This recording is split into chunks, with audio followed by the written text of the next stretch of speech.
This morning, Fox 61 is launching a new series to celebrate the arts and economic vitality of communities all across the state. Every month, we will showcase a different cultural district in the state with ideas on places your family can explore together. I'm joined this morning by Kimberley Parsons-Whitaker with the Connecticut Department of Economic and Community Development and Rufus De Rham with the Connecticut Arts Alliance. I am so excited to have you folks here. Thanks for being here. Thank you. Yeah, thanks for having us. Kim, I heard about this project and I was like, yes, I am on board, but we're launching it. So tell folks what this is all about. So we have a cultural district program in Connecticut. It was created by the legislature in 2021. We now have 11 cultural districts that have been designated. We've got 4 more that we're reviewing right now. We've got lots more in the pipeline. Very simply, the what? A cultural district is a walkable, compact center of arts and culture. It is about social vibrancy and economic health of a community. It is a place that people come to visit. It is a place where artists and creative entrepreneurs can set up shop and thrive. And we've seen some of the visuals behind us already. Give us an example. All corners of the state? Yeah, the 11 that we have go from Bristol to New London to Norwalk and everywhere in between.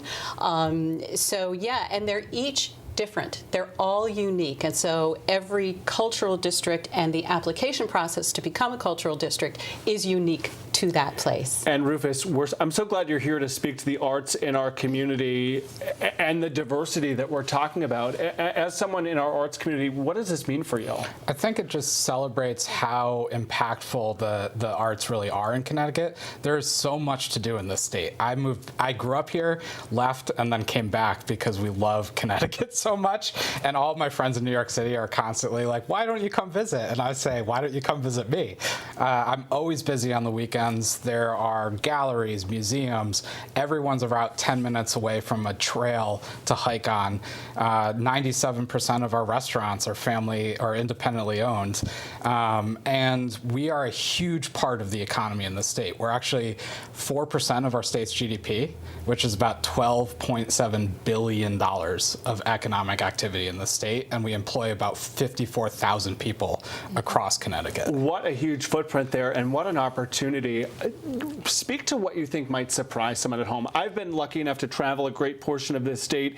You know a lot that's going on here too, but to that critic who says there's nothing going on, what would surprise them? I think just like the sheer variety of things. We have some of the oldest arts associations in the country. We have some of the best museums, and we have some of the most unique museums. The Carousel Museum is one of my favorite museums in the state.